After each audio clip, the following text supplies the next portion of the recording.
어떤 말씀을 드리려고 하냐면요. 지난 시간에는 주로 그 스피노자 인물 중심으로 스피노자에 대한 안내 말씀드렸고요. 오늘은 이제 그 에티카에 나오는 스피노자의 독특한 개념들이 있어요. 그 개념들하고 그 다음에 이제 그 스피노자의 개념들을 피상적으로 이해하면은 이게 복잡성 교육하고 복잡성 교육 또는 복잡계하고 어떻게 연결이 되는지, 왜 스피노자 철학이 복잡계 철학하고 철학이 되는지가 안 보이거든요. 그래서 이제 좀 구체적으로 봐야 돼요, 에티카를. 그런데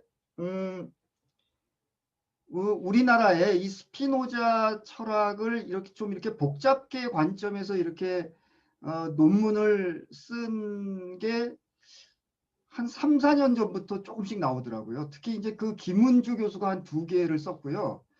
외국의 연구자 중에는 발리바르라는 사람이 있어요. 이 발리바르는 약간 좀 이제 막시스트 성향이 있는 사람인데, 이 사람은 보다 더 적극적으로 이렇게 그 복잡계로 이렇게 주석을 많이 좀 다는 것 같아요. 그래서 그 내용하고 이제 그러니까 에티카에 나오는 개념 설명하고 스피노자 철학은 복잡성 교육의 기본이 되는 철학이다. 이걸 2개를 결합시켜서 좀 말씀을 드리려고 합니다. 우선 이 글씨가 보이시나요? 네. 네. 우선 그 에티카에 제일 처음 보면은 실체가 뭐고 속성이 뭐고 양태가 뭔지 이게 나오잖아요. 근데 이게 이제 도대체 뭔지 처음에 헷갈리는데, 스피노자가 왜 이 실체, 속성, 양태 이야기를 하냐면요. 한마디로 이야기하면 이 존재의 일의성을 설명하기 위해서 그런 거예요. 존재의 일의성이 일의성하고 반대되는 말은 존재의 다의성이죠. 존재의 다의성이에요. 그게 무슨 얘기냐면은 존재의 다의성의 대표적인 예는 이제 플라톤 철학이죠. 플라톤은 그 우리가 사는 이 세상하고 그다음에 그 이데아의 세상 2개를 완전히 존재적으로 전혀 다른 세상이라고 봤잖아요. 그러면서 이데아의 세계에 특권적 지위를 부여했죠. 이데아의 세계에 있는 것만 진리라고 본 거죠. 기독교 사상도 마찬가지예요. 기독교 사상도 이 세상은 뭐 죄가 가득하고 변화가 무쌍하고 막 이런 건데, 하느님이 계시는 그 저 세상, 하느님이 계시는 저 세상이 이제 존재론적으로 완전히 다른 거죠. 그래서 이 존재의 일의성을 유니버서티라고 그래요. 유니버서티.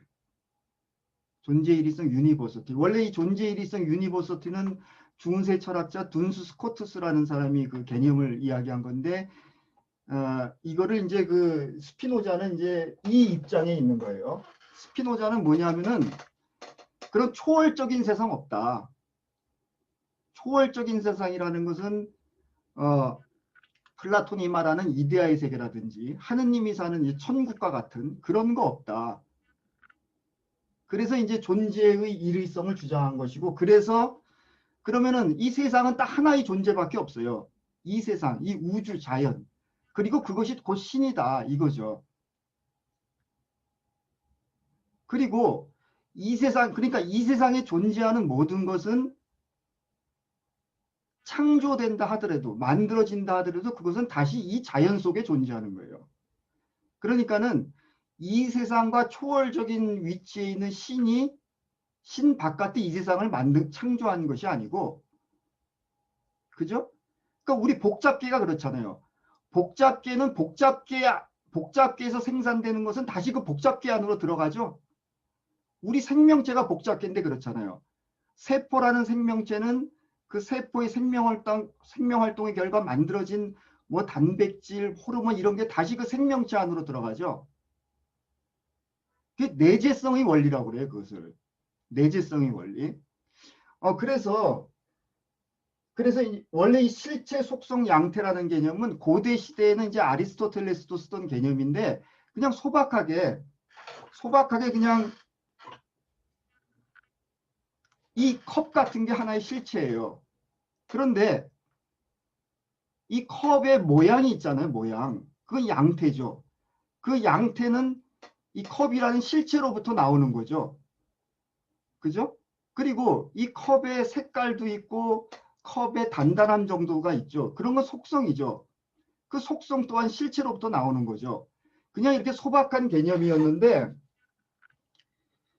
중세 시대가 허물어지면서 그 뭡니까? 코페르니쿠스, 갈릴레오 갈릴레이, 뭐 케플러 이런 사람이 나오면서 지동설을 주장하잖아요. 지동설을 주장하면서 하느님이 계신 초월적 세상이 무너져 버리는 거예요. 제가 가톨릭 신자였는데요. 가톨릭 그 미사 볼 때 그 영성체 모실 때 그 영광송이라는 게 있잖아요. 그 영광송 할 때 신부님이 뭐라고 그러시냐면은 하늘 높은 곳에는 천주께 영광. 그러면 신도들이 땅에서는 마음이 착한 이에게 평화. 그랬거든요. 그리고 그 영광송이라는 게 있어요. 뭐 지극히 높으신 자의. 그러니까 하느님은 지극히 높은 곳에 실제로 존재하는 분이세요. 그러면서 그 영광송의 끝부분이 어떻게 되냐면은 라틴어로 이넥첼 시스데오 이렇게 돼요. 이넥첼이 뭐냐면은 지극히 높은 곳, 데오, 신이잖아요. 지극히 높은 곳에 신이 존재한다. 중세 시대 사람들은요, 그 아리스토텔레스도 그렇고, 그 다음에 스콜라 철학도 그렇고, 지구가 이 세상의 중심이고, 실제 하느님은 저 높은 곳에, 지극히 높은 곳에 실제로 존재한다고 생각을 했어요. 마치 제가 살고 있는 아파트가 20층짜리 아파트인데 20층에 실제로 사람이 살잖아요. 그런 것처럼 실제로 하느님이 거기 계신다고 생각을 했어요. 그런데 지동설에 의해서 그게 무너져 버리잖아요. 그러니까 신이 계실 곳이 없어져 버리잖아요. 그래서 중세에서 근대로 오면서 신존재 증명, 이것이 철학자들의 굉장히 중요한 과제였죠. 그거는 데카르트도 마찬가지고 스피노자도 마찬가지예요. 그래서 데카르트는 그렇게 하느님이 계시는 곳이 이제 없어져 버렸지만은 나름대로는 신의 존재를 증명하기 위해서 데카르트예요. 데카르트는 무한실체, 무한실체로서 신을 설정했어요. 그리고 유한실체로서 물질과 정신, 이렇게 실체를 세 개가 있다고 주장한 거예요. 무한실체 신, 유한실체 물질, 유한실체 정신, 이렇게 세 개가 있다고 그랬어요. 근데 원래 철학적으로 실체의 개념은 그 자신을 원인으로 해서 존재하는 거거든요. 그 자신에 의해서 설명되는 것이고 그 자신에 의해서 인식되는 거예요. 그러니까 존재론적으로나 인식론적으로나 그 자기 자신을 원인으로 해서 설명되는 거거든요. 이 컵은 그 자신으로 설명이 되잖아요. 그런데 이 컵의 속성이나 양태, 그러니까 색깔이나 모양은 이 컵 속성 자체로 설명되는 것이 아니라 이 컵을 통해서 설명되는 거잖아요. 자, 그러니까 보세요. 여전히 어떻습니까? 이거는 존재의 다이성이죠. 그죠? 존재의 다이성이에요. 신이 여전히 이 세상을 창조한 거예요. 그런데 그 똑똑한 스피노자는 뭐라고 그랬냐면은 저거 이상하다. 원래 신이라는 것은 절대자고 영원하고 무한한데 무한한 신이 이 세상을 창조해서 신 바깥에 뒀어요. 그러면 그게 신이 무한하다는 거랑 모순되잖아요.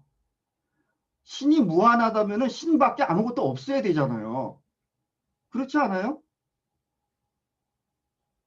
그래, 그래갖고 신은, 그래갖고 이제 그런 이유도 있었고, 그 다음에, 이 데카르트가 이 세팅한 이 형이상학적 개념은 이 스텝이 꼬여요, 나중에.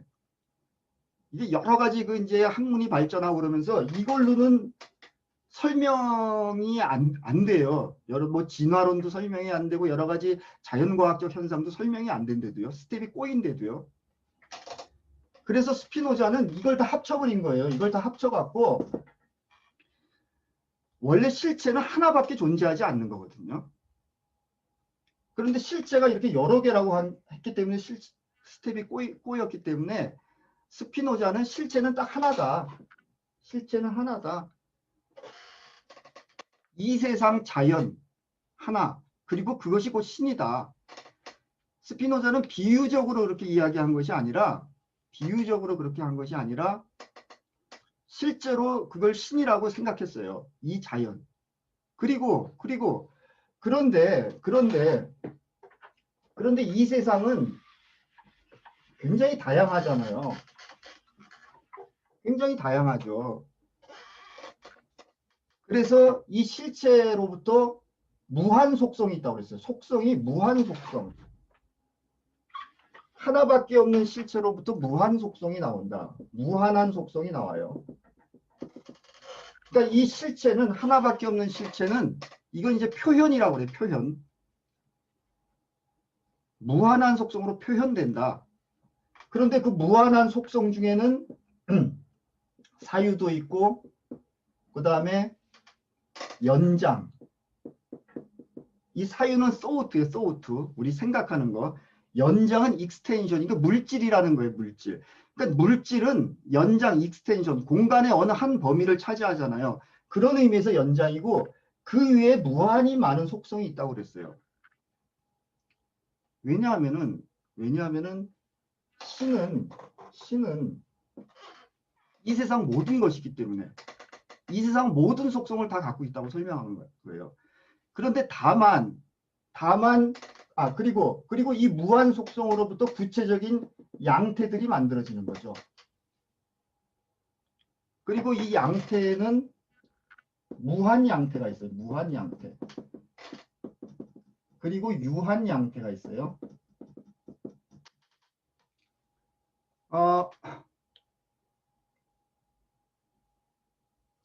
그 유한 양태는 하나의 그 괴물들, 개체들 있죠.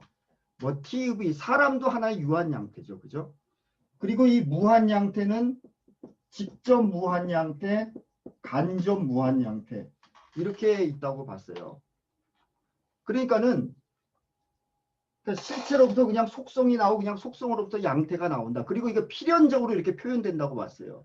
그렇게만 이해하면은 스피노자는 굉장히 기계론적이고 단순하고 뭐 인간으로서는 아무것도 할 수 없는 것처럼 그렇게 생각하지만은 그런 게 아니라 이 굉장히 다양한 현상을 이제 설명하려고 했던 거죠. 존재의 일의성이라는 관점 하에서.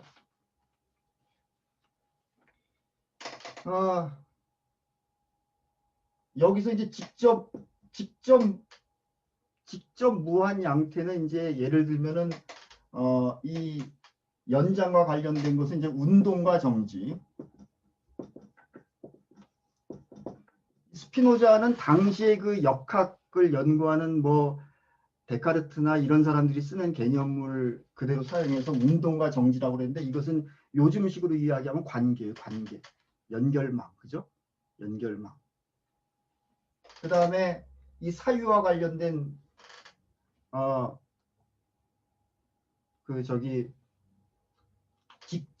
직접 무한 양태는 이게 이제 무한지성이 무한지성. 신이 갖고 있는 무한지성. 저기 스피노자는 이게 철학자들 보면은 진리에 도달할 수 있기 위해서 그 형이상학적 세팅을 하는데 예를 들면 이제 칸트 같은 경우는 물 자체 같은 경우는 우리가 알 수 없다고 그랬잖아요. 그런데 스피노자는 이 세상에 대해서 알 수 있다고 봤어요. 그 이유는 이 무한지성 때문에 우리는 진리를 알 수 있다고 봤어요. 근데 이것은 굉장히 드문 일이기 때문에 물론 이제 어렵다고 봤죠. 그래서 이제 대충 이제 이렇게 이 간접 무한 양태는 이 우주 자체. 우리가 어느 한순간에 우주가 탁 이렇게 드러나잖아요. 그죠? 이걸 이제 우주의 얼굴이라고 이제 주석가들이 보통 표현하는데 우리가 보는 이 세상이 이제 간접 무한 양태죠. 그리고 이 우주 속에서 이제 그 인디비듀얼 개체들이 이렇게 만들어지는 거예요. 그래서 이제 스피노자의 존재로는 이제 이 초월적 사고, 초월성이라는 것은 영어로 트랜센덴트라고 하거든요. 그거를 이제 거부하는 거예요. 이 기독교적인 사상, 그다음에 플라톤적인 생각하고는 철학이 거기서 근본적으로 다른 거죠. 그래서 이제 이렇게 이제 형이상학을 세팅한 건데 여기서 이제 재밌는 것은 뭐냐면은 인간이라는 개체는 사유하고 연장으로만 돼 있잖아요. 그죠? 우리 신체는 물질적인 신체하고 그다음에 이 여러 가지 관념들로 구성되어 있잖아요. 그래서 인간은 다른 속성들은 알 수가 없다라고 그랬어요. 다른 속성들. 여러분들 물체 또는 관념 말고 우리가 상상할 수 있는 게 있어요? 다른 속성이? 없잖아요. 그래서 하여튼 이렇게 대충 이렇게 말씀드리고 이게 존재론적으로 이렇게 말씀을 드리고요. 이 인식론을 말씀드릴게요. 이 인식론은 이제 복잡성 교육의 인식론이 간객관적 인식론인데요. 간객관적 인터 오브젝티비티인데 스피노자의 에티카에 보면은 이거랑 똑같은 말이 나와요. 이게 참 신기하죠. 저도 2000년대 초반에 이 복잡성 교육 공부하고 스피노자 에티카 공부하면서 저는 여기서 완전히 제 몸이 얼어붙었어요. 충격을 받고. 스피노자 에티카 2부 정리 13에 보면은 인간의 모든 관념은 신체에 대한 관념이다. 이런 내용이 나와요. 자, 그러면은 이게 무슨 말이냐? 제가 간객관적 인식론을 먼저 간단히 설명을 드릴게요. 여기 한 사람이 있어요. 어떤 사람이. 근데 우리가 이 사람을 이제 인식해요. 눈으로 보죠. 그죠? 인식하는 거죠. 이 사람을 인식해요. 어떤 과정을 통해서 인식하는가 한번 보세요. 이게 이제 대상이죠. 대상. 오브젝트예요. 그냥 이야기하면. 이거 서브젝트죠. 이거 주체예요. 인식의 주체예요. 이 사람과 인식하는 주체 사이에는 전자기파가 있어요. 전자기파. 무수히 많은 전자기파가 있죠. 전자기파는 일렉트로마그네틱 웨이브죠. 일렉트로마그네틱 웨이브예요. 이 전자기파는 파장이 가장 짧은 전자기파가 뭡니까? 감마선이죠. 감마선. 방사능 중에 하나죠. 감마선. 전자기파. 그 다음에 파장이 제일 짧은 게 감마선이고 그 다음에 X선이 있고 그 다음에 뭐가 있습니까? 적외선이 있죠. 적외선. 그 다음에 가시광선이 있죠. 그 다음에 자외선이 있죠. 그죠? 파장이 이쪽이 짧은 거예요. 이쪽으로 갈수록 더 긴 거예요. 이게 자외선이죠. 자외선. 자외선. 가시광선은 이쪽이 빨간색이죠. 짧은 쪽이 보라색이죠. 빨주노초 파남보. 이쪽이 자외선이라 적외선이죠. 그리고 이쪽으로 뭐 단파, 중파, 장파, 와이파이 이런 전자기파들이 쫙 있잖아요. 그런데 보세요. 우리 인간의 신체도 복잡계예요. 복잡계예요. 우리 인간의 신체가 복잡계예요. 에티카 2부에 보면은 그 자연학 소론 마지막 부분에 스피노자가 인간의 신체를 쭉 설명한 부분이 나와요. 그리고 중간중간에 나오는데 스피노자가 인간의 신체를 굉장히 복잡계로 봤어요. 복합체라고 봤어요. 그러니까 번역되는 말로 보면은 복합체라고 본 그 인간의 신체가 복잡계라는 걸 설명하는 부분이 쭉 나와요. 군데군데. 자, 보세요. 이 복잡계인 인간의 신체는 어떻게 진화해 왔냐 하면은 인간의 그 시각계와 관련된 신경세포라든지 신경망이 그 다음에 뇌의 구조, 우리 몸이 요 가시광선에 의해서만 섭동되도록 진화를 해왔어요. 그죠? 그러니까는 이 수많은 전자기파 중에 이 전자기파가 다 이 대상에 부딪힌 다음에 우리 몸으로 오겠죠. 그죠? 그런데 우리 몸에 들어오는 전자기파 중에서 가시광선에 의해서만 섭동되도록 진화를 한 거예요. 퍼터베이션이라고 해서 섭동. 섭동이라는 것도 이제 복잡계에서 나오는 개념인데 복잡계가 있으면은 복잡계가 외부의 자극을 받으면 이렇게 출렁이게 돼 있잖아요. 태양계라는 복잡계도 가끔가다 이렇게 출렁거리죠. 그 과정이 계속 복잡기가 적응되는 과정이기도 하죠. 우리 몸이 출렁거릴 때 우리 몸에 변화가 일어나죠. 우리 신체에 변화가 일어나요. 그게 인식의 과정이에요. 그때 우리 몸의 변화를 우리가 인식했을 때 이 대상에 대한 이미지가 만들어지는 거예요. 이미지가.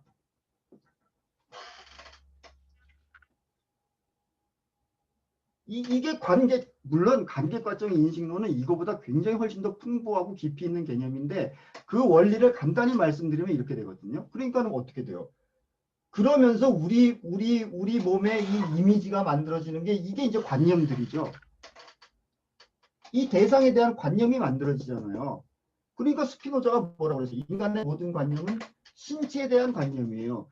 이 객체에 대한 관념이 아니라 우리 신체가 이렇게 퍼터베이션 할 때 생겨나는 우리 신체의 변화에 대한 관념이래도요.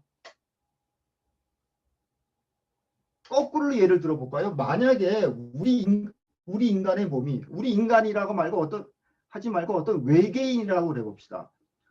어떤 외계인은 이 감마선에 의해서 섭동되도록 신체의 구조가 그렇게 돼 있다고 그래봅시다. 그러면은 이 외계인이 이 사람을 봤을 때는 이 외계인의 신체는 감마선에 의해서 섭동이 돼요. 그러면 이 외계인은 전혀 다른 이미지가 만들어지는 거예요. 이 외계인이 만들어내는 세상은 전혀 다른 세상이 되는 거예요. 그러면서 우리 몸 안에서는 끊임없이 관념이 만들어져요. 관념이 계속 만들어진대도요. 근데 그 관념이 계속 만들어지는 것 자체가 복잡계예요. 그래서 제가 그 복잡성 교육 관련해서 그 수업 사례 3개가 아주 굉장히 중요한 게 있는데, 물론 이제 외국에서 쓰여진 논문인데, 그 논문도 보면은 수업 도중에 아이들한테 어떤 특정 지식, 그게 관념이죠. 이 관념의 네트워크가 어떻게 만들어지는가를 결국 연구하는 거래도요.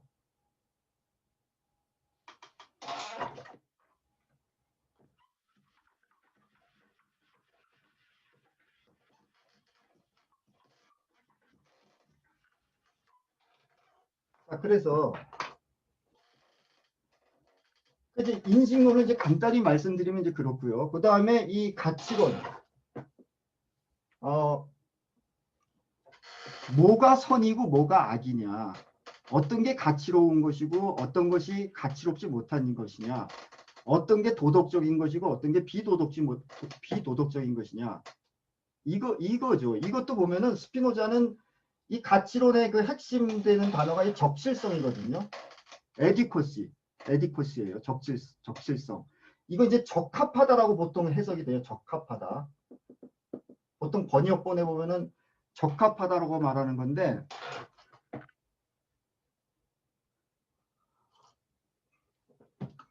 왜 스피노자가 적실성을 얘기했냐면요. 절대적이고 보편타당한 저 이데아의 세계나 있을 수 있는 그런 도덕적 기준, 그런 건 없다라고 보는 거예요. 스피노자도 에티카에서 선, 악을 쭉 얘기하는데 스피노자는 그런 절대적인 선과 악은 없다라는 거예요. 복잡계가 그렇잖아요. 복잡계에서 뭔가 막 진행될 때, 제가 지난번에 이제 스피노자가 신학 정치론 나가서 정치론을 이야기할 때 그 정치론의 핵심 개념이 멀티튜드라고 그랬잖아요. 다중이라는 개념. 이 다중도 결국은 복잡계죠. 이 다중은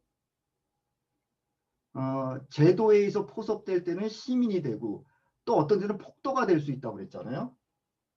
그러니까는 이 복잡계로서의 다중이 도대체 어떤 식으로 표현됐느냐, 이거 절대적인 기준 그런 게 있을 수가 있어요? 없어요. 그럼 그때그때 상황에 봐서 해야 되는 거예요. 그래서 여기서 그때그때 상황이라는 것은 뭐냐면은, 여기서 말하는 적실성이라는 것은 자기 자신을 원인으로 하는 거. 이게 적실한 거예요. 그러니까 봐요. 스피노자가 그 존재론에서 실체를 원인으로 해서 속성이 표현되고, 그 다음에 속성을 또 원인으로 해서 무한한 여러 가지 많은 양태들이 표현되잖아요. 그게 자기 자신을 원인으로 해서 계속 표현이 되는 거예요. 표현이 되는 거. 그게 적실성이에요. 그러니까는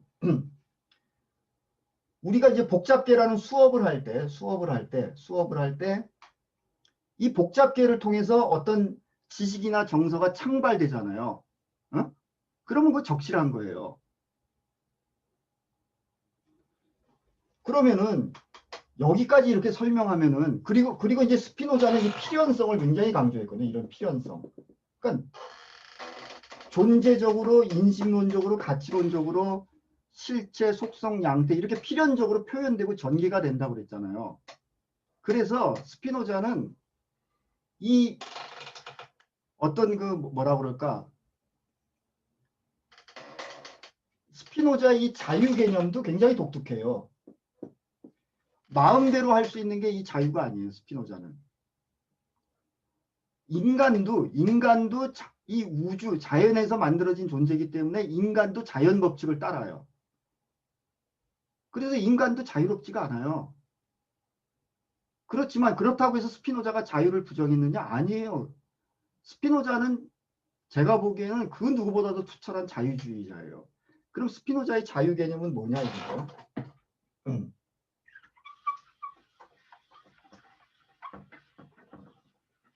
우리가 이 적실성에서 조금 더 보충 설명을 먼저 해보죠. 우리가 시스템 사고 배웠잖아요. 시스템 사고. 님한테 시스템 사고 배웠는데 시스템 사고의 그 기본 구도도 어떻게 됩니까? 사건, 그죠? 사건이 표면적으로 발생하죠. 이벤트가. 근데 이 사건은 복잡계에서 발생하는 거기 때문에 사건을 이렇게 자세히 관찰해 보면 어떤 패턴이 있잖아요. 패턴. 그죠? 이 패턴이 발생하는 밑에는 어떤 구조가 있잖아요. 구조, 스트럭처. 그 스피노자의 에티카에도 보면 이 복합체를 설명할 때 이 구조를 설명해요. 구조. 스트럭처. 여기서 말하는 스트럭처는 말이죠. 건축물이나 기계와 같은 그런 딱딱한 구조가 아니라 생명체와 같은 그런 구조예요. 복잡계의 구조를 말해요. 그래서 어떤 사람은 복잡계를 뭐라고 그러냐면은 스트럭처링, 스트럭처드, 스트럭처라고 그래요. 구조화되는 구조화된 구조. 복잡계는 끊임없이 구조를 역동적으로 이렇게 만들어가는 그런 시스템이거든요. 사건 밑에는 어떤 패턴이 있고 그 밑에는 구조가 있어요. 이 구조 밑에는 뭐가 있습니까? 제일 중요한 멘탈 모델이 있어요. 멘탈 모델. 멘탈 모델이 뭐예요? 이 멘탈 모델이 뭐냐면 아까 간객관적 인식론에서 제가 설명할 때 이 관찰자 있잖아요. 관찰자. 이 관찰자의 신체 구조예요. 스피노자는 실체 이론론이고 속성 이원론이죠. 우리 신체도, 그러니까는 이 멘탈 모델이라는 것은 여기 이제 말이 이제 멘탈로 표현되어 있지만 이것은 곧 신체의 구조를 말해요. 스피노자는 이제 아까 그 무한히 많은 속성으로 구성되어 있다고 그랬는데 그 속성은 결국 다 같은 거라고 봐요. 그러니까는 그 무한히 많은 속성들은 동일한 신체에서 표현되는 것이기 때문에 그 속성들은 결국은 같은 거예요. 그러니까 스피노자의 그 속성 평행론에서 제일 중요한 개념은 바로 그 동일성이에요. 속성은 결국은 같은 거다. 같은 것이 다르게 표현되는 것이다. 그러니까 스피노자 철학의 가장 베이스가 뭐라고 그랬어요? 존재의 일의성이라고 그랬잖아요. 그러니까 인간이 신체도 있고 관념도 있지만은 결국은 같은 거예요. 동일성이에요. 그러니까 이 멘탈 모델에 의해서 우리가 이 세상을 만들어내잖아요.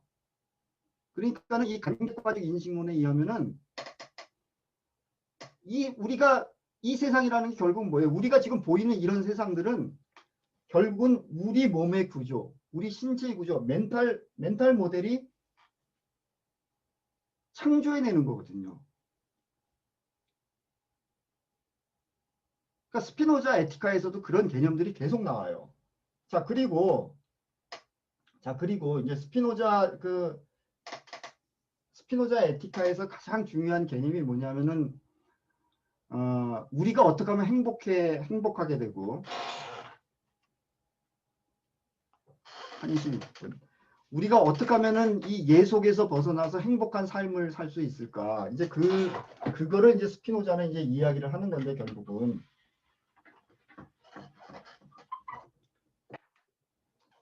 스피노자의 굉장히 중요한 개념 중에 어펙투스가 있어. 어펙투스. 이거 보통 이거 이제 영어로는 이모션,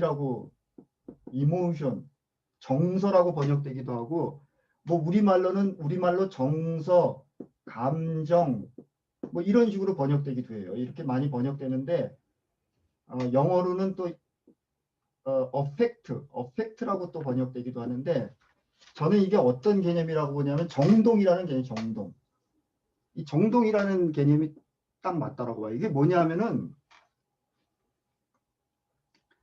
우리 인간이라는 복잡계는 그러니까 괴물은 우리 인간뿐만 아니라 모든 괴물은 어떻게 실존하냐면은 끊임없이 외부로부터 압력을 받으면서 실존해요. 에티카에 그런 설명이 나와요. 끊임없이 압력을 받으면서 실존할 수밖에 없어요. 그럼 그때 이런 개체들은 그 안에서 계속 변화가 일어난다고 그랬죠. 변화가 일어나요. 아까 우리가 그 어떤 사람을 볼 때도 변화가 일어나요. 근데 그게 단순히 인식하는 것이 아니라 우리 몸 안에서 끊임없이 신체의 변화, 그러니까 호르몬의 분비량도 달라지고 뇌신경의 연결망도 달라지고 그러면서 어떤 감정이 일어나고 정서가 일어나잖아요. 그게 정동이에요, 정동. 이 어펙티스의 정확한 개념이 그거예요. 이거는 그래서 어떤 변화를 말해요, 변화. 우리 몸 안에서 끊임없이 일어나는 변화예요. 근데 이 변화는 필연적인 변화예요, 필연적인 변화. 우리 인간도 이 우주 자연의 하나이기 때문에 여기서부터 벗어날 수가 없어요.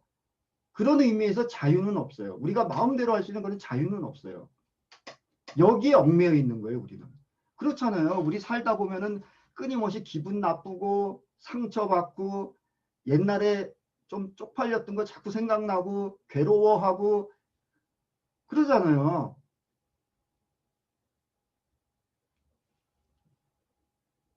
그게 어펙투스거든요. 그리고 이 변화는 뭘로 표현되냐면은 어펙시오로 표현이 돼요. 어펙시오. 이것이 표현되는 상태, 어떤 순간의 상태는 어펙시오예요. 어펙시오. 이거는 이제 양태 중에 하나예요. 개별적인 양태 중에 하나예요. 그러니까는 우리 몸의 잠재적인 수준에서 이런 끊임없이 이런 변화가 일어나고 이것이 이제 계속 현실화되는 거죠. 그때 현실화되는 거예요. 액츄얼라이즈 되는 거예요. 그런데 이 정서에는 그냥 정서라고 합시다. 정동이라고 하면 좀 너무 생경하니까 정서라고 해 봅시다. 그런데 이 정서는 수동적인 정서가 있어요. 1차적으로. 1차적으로 우리가 인식하는 것은 수동적인 정서예요. 보통 수동적인 정서를 정념이라고 표시하거든요. 정념. 패션이죠. 패션.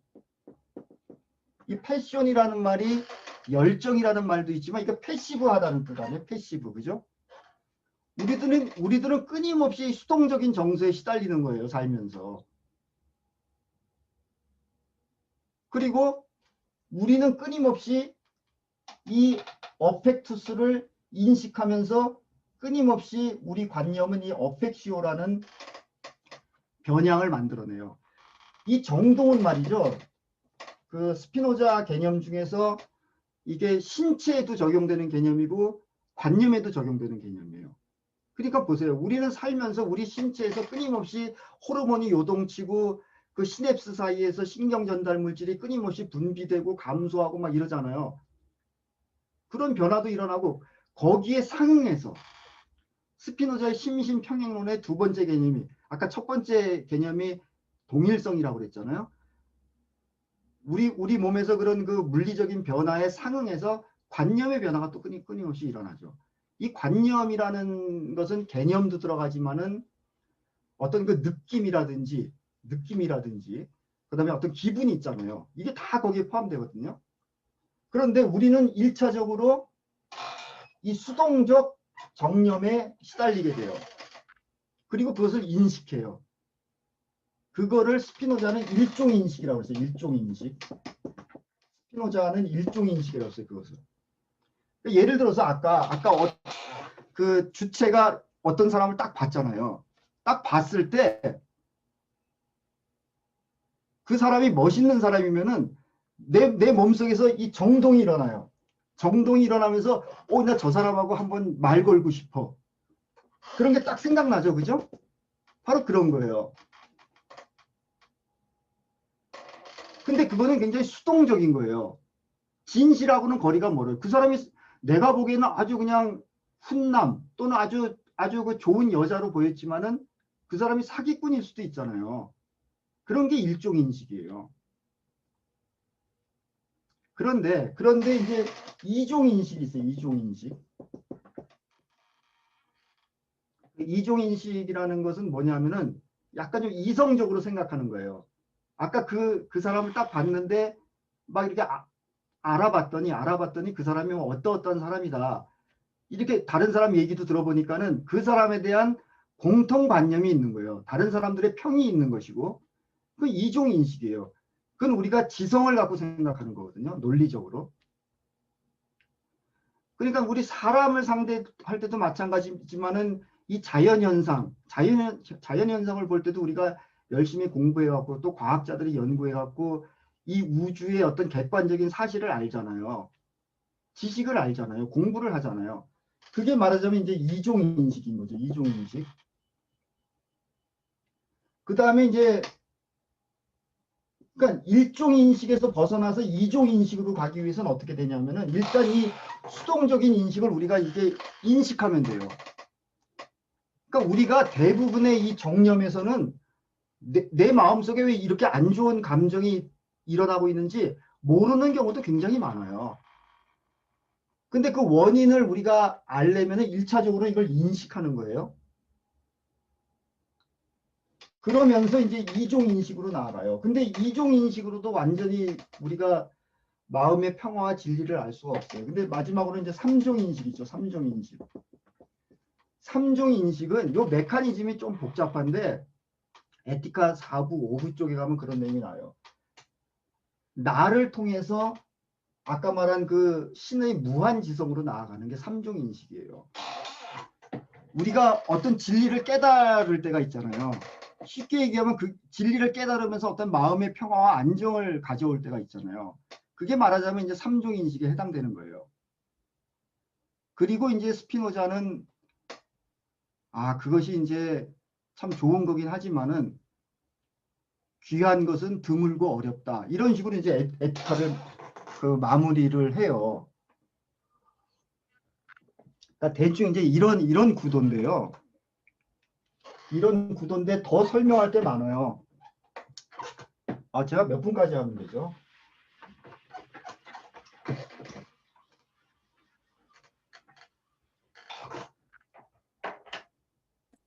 스피노자 에티카에 보면은 그러면은 이 복잡한 세상을 그럼 어떻게 설명하냐 이거죠. 그래서 스피노자 에티카에 보면은 그런 말이 있어요. 속성은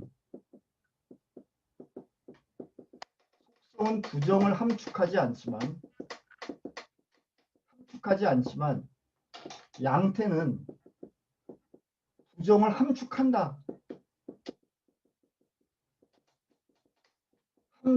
이 함축이라는 얘기는 인발브 포함한다는 얘기예요. 이 개별 양태들은요. 이게 이제 속성은 부정을 함축하지 않는다라는 얘기는 뭐냐면은 아까 그 스피노자의 심신평행론이 이제 세 가지 중요한 개념이 있어요. 하나는 이제 동일성이고 두 번째는 이제 뭡니까? 대응한다는 거죠. 상응한다. 그 정신과 물질은 상응해서 평행하게 쭉 나아간다라는 것이고 또 하나는 뭐냐면 독립성이에요. 그 정신과 물체는 서로 독립돼서 존재하지, 이 독립성이라는 것은 서로 인과관계에 영향을 못 미친다는 얘기예요. 예를 들어서 우리가 이 컵이 있는데 내가 마음으로 이 컵 움직여라 한다고 해서 영향을 안 미치잖아요. 안 미쳐요. 그게 이제 독립성인데, 그게 독립성이에요. 그래서 양태 중에서 양태는 이제 물질하고 이제 정신, 관념이 있겠죠. 근데 양태들끼리 영향을 미쳐요. 서로 이렇게 영향을 미쳐요. 관념은 물질 A에 대해서 A-라는 관념을 만들지만은 이렇게 영향을 미치는 것이 아니라 또 B- 이렇게 영향을 미쳐요. 근데 이 영향을 미치는 것이 꼬리에 꼬리를 물고 영향을 미친다. 이제 스피노자가 정확하게 그런 워딩은 안 했지만은 무한하게 이렇게 나아간다고 그랬어요. 무한하게. 그러니까는 뭐예요? 그러니까 속성끼리는 예를 들어서 정신과 그러니까 사유라는 속성과 연작이라는 속성은 서로 영향을 안 미쳐요. 이렇게 서로 영향을 안 미쳐요. 서로 영향을 안 미친다는 얘기가 부정을 함축하지 않는다. 이렇게 표현을 해요. 철학적으로는. 왜? 서로 영향을 미치면은 얘에 의해서 얘가 변화된다는 것이잖아요. 얘에 의해서 얘가 부정될 수도 있다는 거 아니에요. 그러니까 부정을 함축하지 않아요. 그렇지만은 양태끼리는 부정을 함축해요. 서로 영향을 미치고 서로 변화를 만들어낼 수가 있어요. 그래서 여기서 이제 복잡계가 등장하는 거예요.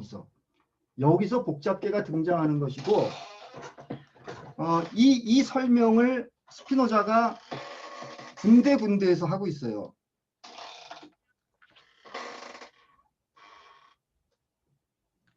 저기 제가 그 파일 올려놓은 거 있잖아요. 파일 올려놓은 거를 잠깐 보면서 말씀을 드릴게요. 그 파일 올려놓은 거 1쪽에 보면은 그러니까 준비 안 되신 분은 그냥 제 말씀을 그냥 들으셔도 돼요. 1쪽에 보면은 아랫부분에 그 에티카 정리 일부 정리 26에는 어떤 작용을 하도록 결정된 것은 신에 의해서 필연적으로 그렇게 하게끔 결정된 것이다. 이렇게 나오거든요. 이건 완전히 결정론이잖아요. 그래서 스피노자를 피상적으로만 보면은 뭐 필연성 결정론자 아니냐. 근데 그게 아니에요. 바로 그 다음에 정리 28에 보면은 유한하고 한정된 실존을 갖는 것은 다른 원인에 의해서 실존하고 작용하도록 규정된다. 이렇게 이야기를 해요. 그리고 그것이 무한히 전개된다. 그 복잡계라는 것이 변화를 미치는 인과관계가 끊임없이 연결돼서 나가는 거잖아요. 물론 그것이 선형적 인과관계가 아니라 비선형적 인과관계죠. 스피노자가 말이죠. 비선형적 인과관계를 얘기하는 부분도 나와요. 그게 이제 데카르트 역학하고 다른 점인데, 데카르트는 두 개의 물체가 충돌하면은 그냥 충돌하고 운동의 방향을 바꾼다라고 설명했는데, 스피노자는 두 개의 물체가 충돌하면은 반드시 그 물체에 흔적이 생긴다라고 그랬어요. 그게 뭐예요? 두 물체가 서로 상호 만나서 연관을 가질 때 서로 변한다는 거 아니에요. 간객관적 인식론에서 어떻게 돼요? 우리가 다른 물체를 인식한다는 것은 우리 몸이 변한다는 거예요. 그렇잖아요. 우리 몸이 퍼터베이션, 우리 몸에서 섭동작용을 일으키는 거거든요. 지금 선생님들이 제 말씀을 듣는 순간에도 선생님의 그 뇌의 그 뉴런에서는 계속 호르몬과 신경전달 물질이 분비되면서 선생님의 몸의 구조가 계속 지금 변하고 있는 거거든요.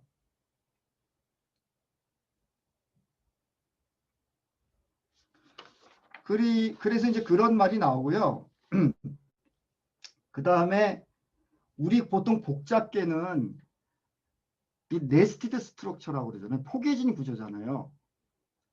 세포라는 복잡계가 있으면은 그 세포라는 복잡계는 그 다음에 조직이라는 복잡계가 그 위에 포개지고 그 다음에 우리 신체라는 복잡계가 또 포개지고 그러잖아요. 이 네스티드 스트럭처잖아요. 근데 그 네스티드 스트럭처를 설명하는 것과 같은 그런 내용도 나와요. 이쪽에 보시면은 에티카 2부 정리 13의 그 자연학 소론에 보면은 그런 내용이 나와요. 그 다음에 이제 또 이제 중요한 개념이 또 하나가 있어요.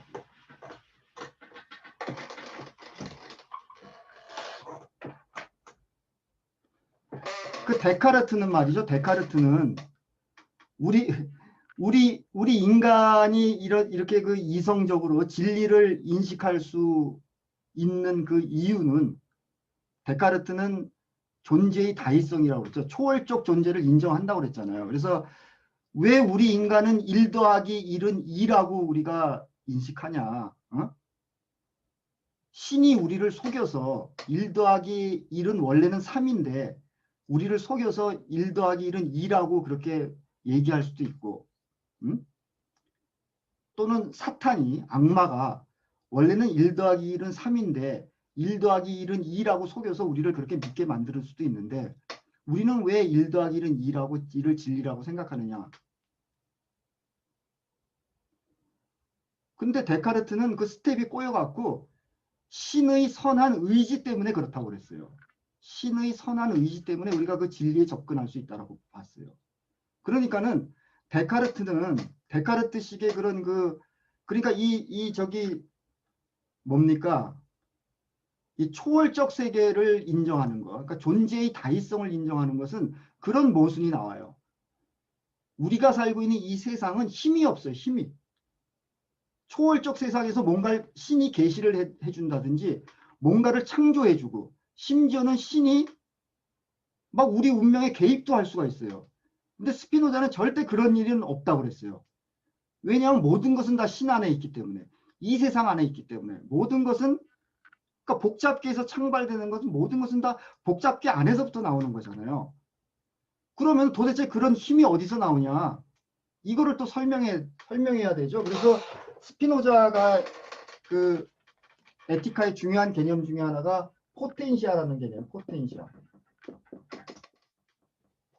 이거를 보통 역량이라고 많이 번역해요. 역량 또는 힘, 그다음에 능력이라고 많이 번역하는데 저는 이거를 영능이라는 번역을 제일 좋아해요. 영능. 이 포텐시아에 해당되는 영어가 없어요. 영어도 없어요. 그래서 보통 영어 번역에서 이게 파워라고 번역해요. 파워. 그 니체 철학에서 말하는 힘의 의지 있잖아요. 그 힘도 바로 이 포텐시아라는 개념이에요.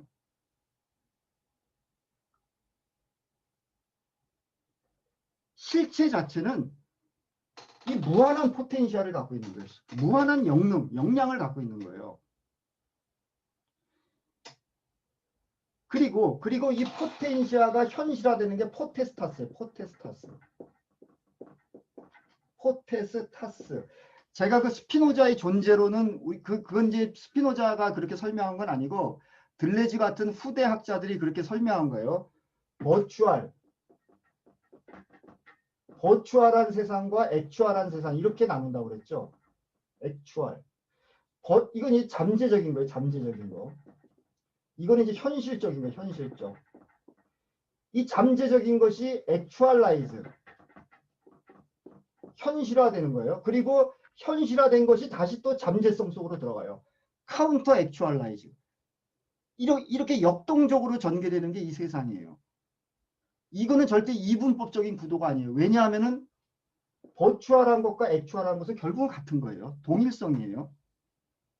스피노자 철학에서 제일 중요한 건 이 동일성이에요. 존재의 일의성이에요. 자, 그래서 이 포텐시아라는 역량은 끊임없이 현실화돼요. 그렇잖아요. 제가 지금 막 이렇게 설명할 때 제가 에너지를 막 뿜어내잖아요. 이거는 내 몸속에 잠재되어 있던 이 역량이 현실화되는 거예요. 끊임없이. 그런데 제가 이렇게 막 설명하면서 선생님들의 눈치를 봐요. 눈치를 보면서 저희 그 강의 스킬이 점점 증가해요. 역량이. 그죠? 다시 카운터 액추얼라이즈 되면서 내 역량이 또 증가하는 거예요. 그런데 이 원리가 말이죠. 이 원리가 복잡계의 원리예요. 이게 복잡계의 원리래도요.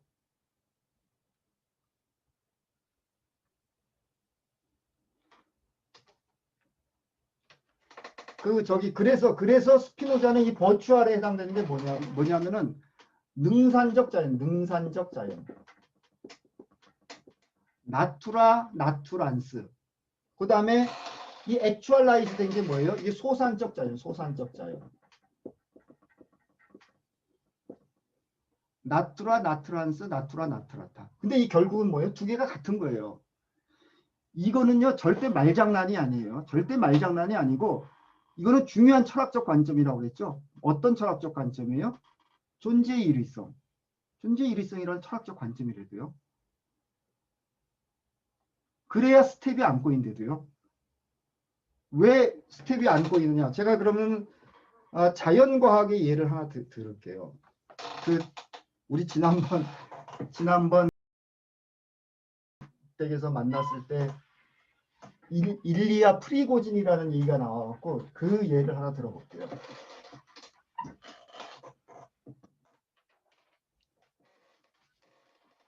일리아 프리고진이 어디 저기 화학자죠, 화학자. 일리아 프리고진이 화학자, 자연과학자인데 20세기 초에 이제 이 복잡계 이론을 이끈 사람 중에 하나예요. 근데 그 일리아 프리고진의 개념 중에 소산구조라는 말이 있어요. 소산구조. 이 소산구조는 아까 말한 그 소산적 자연할 때 그 소산이 아니에요. 디서페이티브라는 말이에요. 디서페이티브. 소산구조. 날려보낸다는 얘기죠. 날려보낸다는 거예요. 뭘 날려보내는 거냐면은 엔트로피. 이게 이제 무질서도죠. 무질서도. 엔트로피를 날려보내는 거. 그러니까 뭐예요? 이게 바로 이제 생명체다. 생명체고 복잡계다. 생명체 즉 복잡계는 소산구조다라고 일리아 프리고진이 설명했는데 이게 무슨 말인지 제가 잠깐 말씀을 드릴게요. 원래 이 우주는 계속 팽창한다고 그러죠. 우주는 계속 팽창하면서 무질서도는 점점 증가한다고 그러잖아요. 무슨 얘기냐면은 그러니까는 이 연력학 개념인데 연력학 제1법칙이 뭐예요? 연력학 1법칙이 에너지 보존의 법칙이죠. 에너지 보존의 법칙이고 연력학 2법칙이 뭐예요? 이 엔트로피 증가의 법칙이죠. 엔트로피 증가의 법칙. 이 연력학의 기본 법칙이죠. 무슨 얘기냐면은 이 우주에 있는 에너지는 일정한데 우주는 계속 이렇게 팽창해 가니까 어떻게 돼요? 무질서도는 계속 증가해요. 그러니까는 이 종이를 태우면은 이 종이는 계속 질서가 있는 그 분자들 사이에 어떤 그 운동의 질서가 빡빡한 그런 물질인데 이 종이를 태우면은 태우지 않더라도 결국 가만 놔두면은 이 종이가 결국 썩어서 다 날아가잖아요. 우주로. 그게 무질서도가 증가하는 거잖아요. 그래갖고 이 우주 끝을 망원경으로 관찰하면은 저 멀리 있는 별이 계속 바깥으로 가기 때문에 그 별에서 오는 파장은 길어져요. 그러니까 우리한테 다가오는 열차 소리는 크게 들리지만 우리한테 멀리 가는 열차 소리는 작게 들리잖아요. 그 열차로부터 나오는 음파의 파장이 길어지기 때문에 작게 보이듯이 이 우주 끝에서 계속 팽창하면서 가는 그 별들은 그 파장이 긴 파장이 보여요. 그걸 적색편이라고 그랬잖아요. 그래서 이 우주는 기본적으로 에너지가 보존되지만은 끊임없이 무질서도가 증가하는 쪽으로 움직이는 거예요. 그런데 복잡계나 생명체는 정반대잖아요.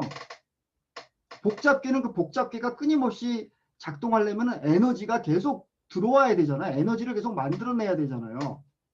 우리 생명체도 마찬가지죠. 우리 생명을 유지하려면 계속 우리 생명의 어떤 에너지를 계속 만들어내야 되잖아요. 우리가 만약에 죽으면 우리 신체가 다 썩어서 분해가 되죠. 그거는 무질서도가 증가하는 거죠. 그죠? 그러니까 보세요. 이 생명체 복잡계는 자기 그 복잡계나 생명체를 유지하기 위해서는 자기 주변으로부터 이 무질소도를 디서페이티브 날려보내야 돼요. 무질소도를 없애버리는 대신 자기 신체의 그 복잡성을 계속 증가시켜야 된다고요.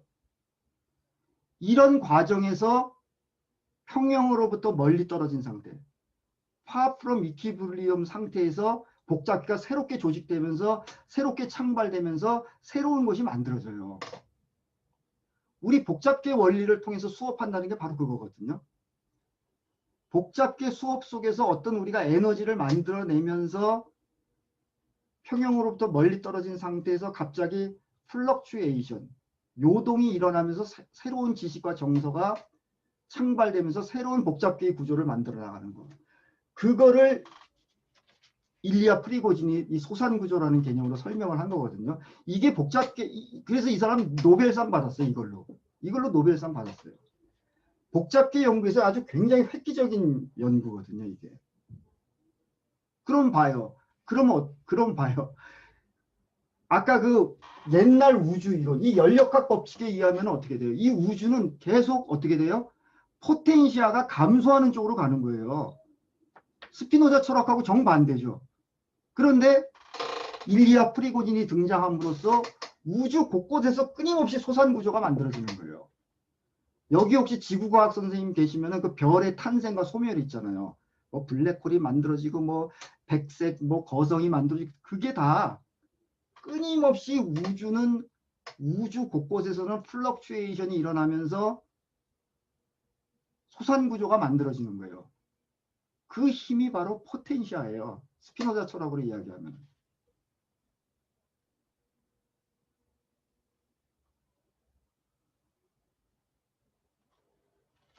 그러면은 봐요. 이 실체로부터 필연적으로 이제 속성이 만들어지고 그 다음에 이 양태가 만들어졌잖아요. 이 양태는 필연적으로 이 실체 이게 보통 이제 양태는 필연적으로 속성을 함축하고 전개한다. 또 이런 말이 있어요. 함축한다. 인발브. 함축하고 난 전개, 디벨롭 시켜요. 이거를 이제 뭐 들레지 같은 사람은 접힘과 펼침 이렇게 설명하는데 이 양태 역시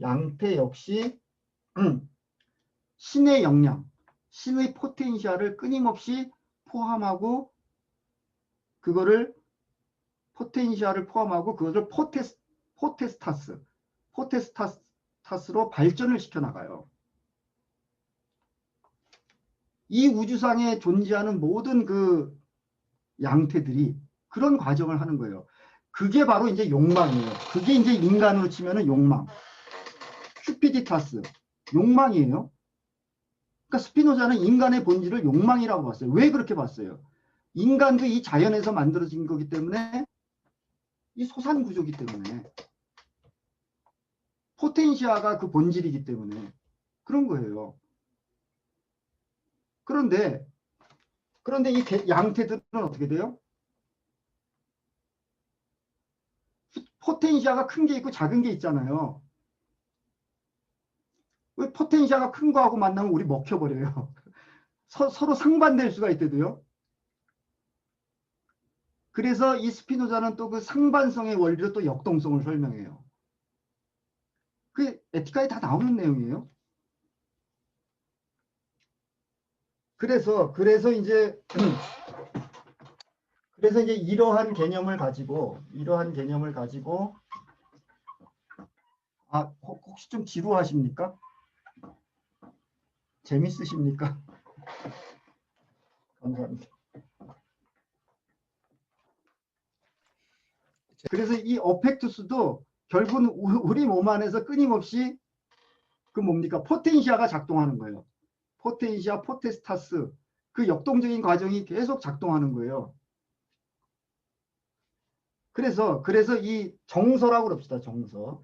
이 스피노자는 정서를 어떻게 구분했냐면은 기본적 정서가 있어요. 파생적 정서가 있어요. 파생적 정서. 기본적 정서가 뭐냐면 욕망, 기쁨의 정서, 슬픔의 정서예요.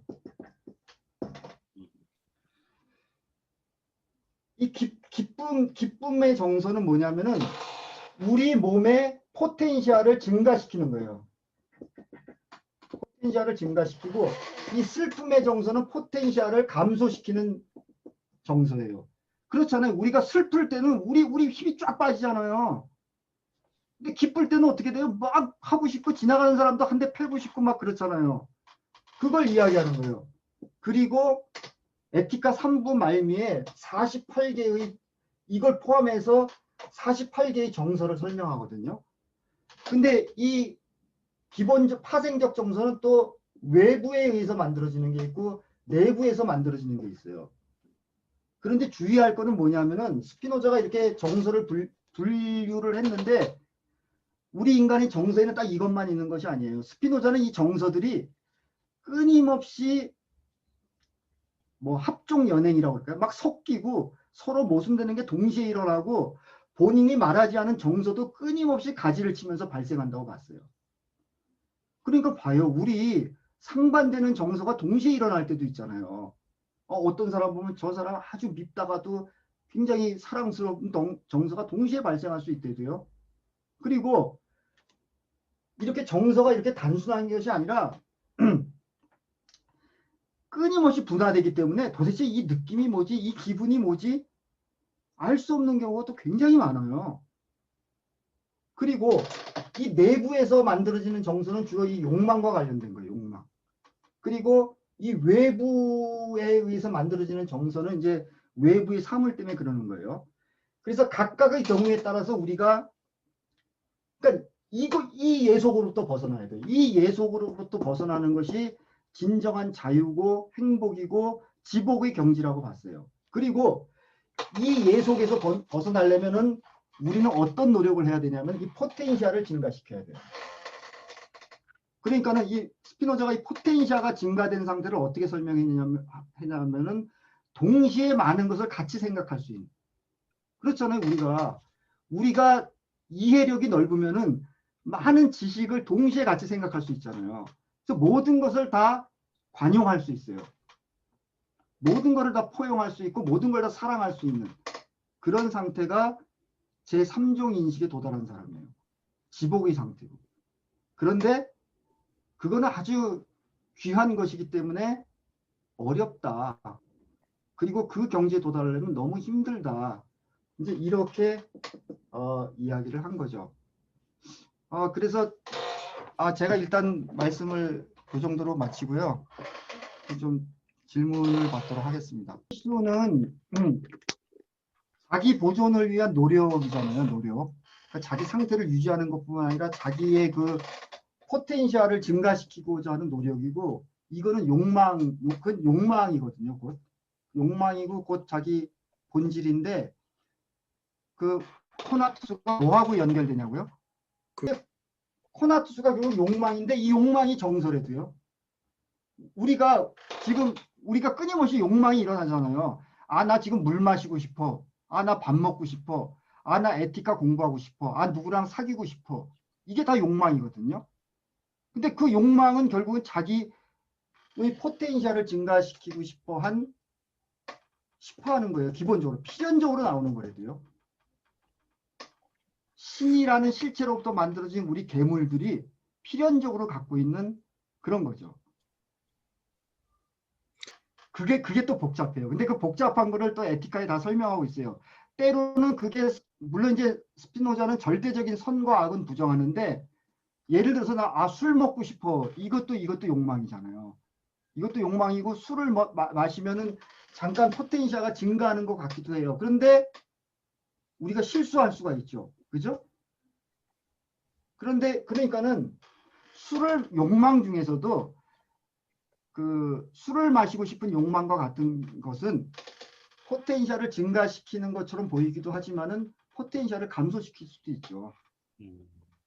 그러니까 그게 복잡하대도요. 그 복잡성을 스피노자가 놓치고 있는 게 절대 아니에요. 에티카에 보면은 예를 들어서 다 설명을 해요.